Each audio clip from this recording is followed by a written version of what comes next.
আসসালামু আলাইকুম ভিউয়ার্স, আশা করছি আল্লাহর রহমতে সবাই ভালোই আছেন। আনহাজ ব্লগ এমে সবাইকে স্বাগত জানিয়ে শুরু করছি আমার আজকের রেসিপি। আজকে আমি তৈরি করব ডিম আর চিড়া দিয়ে মজাদার এবং ক্রিস্পি এই রেসিপি। প্রথমে আমি একটি মিক্সিং বোলে 1 কাপ চিড়া নিয়ে নিলাম। তো চিড়াটা আমি পানি দিয়ে ভালোভাবে ধুয়ে নিব। ধুয়ে তারপরে ভালো করে পানিটা ঝরায় নিতে হবে। তো চিড়াগুলো আমি কয়েকবার ধুয়ে তারপর চিপে চিপে স্ট্যানারে উঠায় নিয়েছি। এখন আবারও মিক্সিং বোলে দিয়ে তো চিড়ার সাথে আমি দিয়ে দিলাম একটা ডিম।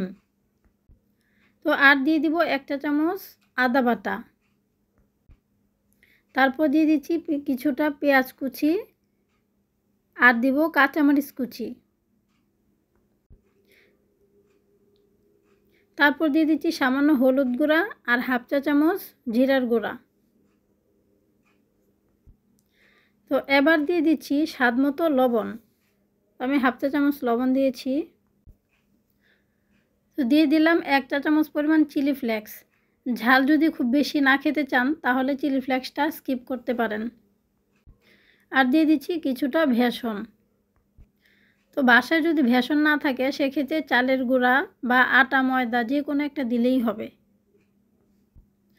তো স্ন্যাক্সের খামির তৈরি করে নিয়েছি। এখন আমি স্ন্যাক্সগুলো তৈরি করে নিচ্ছি। তো হাতে কিছুটা তেল মেখে নিয়ে এখন আমি স্ন্যাক্সগুলো তৈরি করে নিব। তো আমি কিছুটা লম্বাটে শেপ করে তৈরি করে নিচ্ছি। আপনারা চাইলে কিন্তু কাবাব শেপ করেও গোল গোল করে তৈরি করে নিতে পারবেন। তো সবগুলো বানিয়ে নিয়েছি। তো এখন ভাজার পালা। তেলটা গরম করে নিয়ে এবার আমি স্ন্যাক্সগুলো দিয়ে দিচ্ছি। এই স্ন্যাক্সগুলো ইচ্ছে করলে সংরক্ষণ করা যাবে। তো হালকা ভেজেও রেখে দিতে পারেন, আবার কাঁচা অবস্থায়ও রাখতে পারবেন। সেক্ষেত্রে যে কোনো একটা প্লেটে ছড়ায় রেখে ডিপ ফ্রিজে 3-4 ঘন্টার জন্য রেখে দিলে কিছুটা শক্ত হয়ে গেলে যে কোনো বক্সে বা প্যাকিং করেও রেখে দিতে পারবেন। তবে কাঁচা অবস্থা রাখার থেকে হালকা ভেজে রেখে দিলে সেটা আরও ভালো হয়। তো ভাঙার কোনো সম্ভাবনাই থাকে না। তো আমার স্ন্যাক্সগুলো ভাজা হয়ে গেছে, আমি সবগুলো উঠায় নিচ্ছি। আর বাকি যেগুলো আছে সেগুলোও আমি এভাবে ভেজে নিব।